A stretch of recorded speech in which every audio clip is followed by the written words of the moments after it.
श्रीमद् भागवतम स्कंध 10 चैप्टर 8 भगवान श्री कृष्ण द्वारा अपने मुख के भीतर विराट रूप का प्रदर्शन।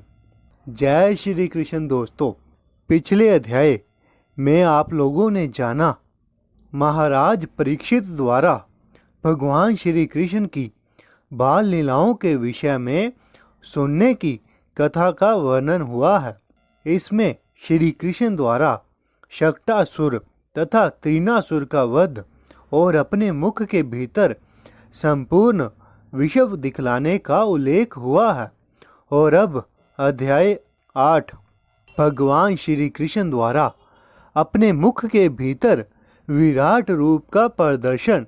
इस अध्याय में श्री कृष्ण के नामकरण संस्कार का वर्णन हुआ है। इसमें उनका घुटनों के बल सरकना, गौओं के साथ खेलना, मिट्टी खाना तथा एक बार फिर अपनी माता को विराट रूप दिखलाने का वर्णन हुआ है। तो चलिए शुरू करते हैं आज की वीडियो।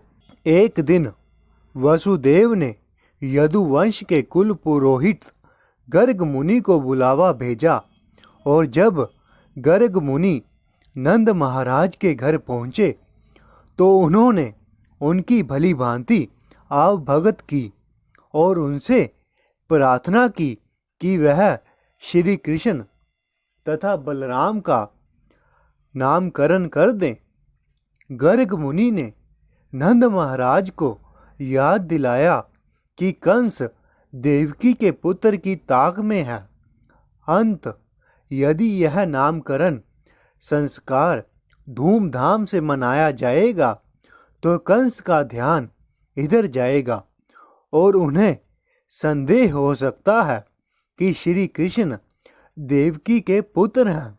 इसके फलस्वरूप नंद महाराज ने गर्ग मुनि से प्रार्थना की कि वह किसी के जाने बिना यह संस्कार संपन्न करें और उन्होंने वैसा ही किया, क्योंकि रोहिणी पुत्र बलराम अन्यों के दिव्य आनंद में वृद्धि करने वाला है। इसीलिए उनका नाम राम है और अपने असाधारण बल के कारण वह बलदेव कहलाता है, क्योंकि वह यदुओं को अपने आदेशों का पालन करने के लिए आकृष्ट करता है। इसीलिए उनका नाम सकर्षण है। यशोदा पुत्र श्री कृष्ण इसके पूर्व कई रंगों में यथा श्वेत, लाल तथा पीले रंगों में प्रकट हो चुके हैं और अब उसने श्याम रंग धारण किया है, क्योंकि कभी वह वसुदेव का पुत्र था। अतएव उनका नाम वासुदेव है। अपने विविध कार्यों तथा गुणों के अनुसार उनके अन्य कई नाम हैं। इस तरह नंद को सूचित करके तथा नामकरण संस्कार पूरा करके गर्ग मुनि ने उन्हें अपने पुत्र की सावधानी पूर्वक रक्षा करने की सलाह दी और विदा ली। इसके बाद शुकदेव गोस्वामी जी ने वर्णन किया है कि किस तरह दोनों बालक अपने नन्हे नन्हे पांवों पर रेंगने, गौओं तथा बछड़ों के साथ खेलने, मक्खन तथा अन्य दुग्ध पदार्थ चुराने तथा भांडे बर्तन तोड़ने लगे।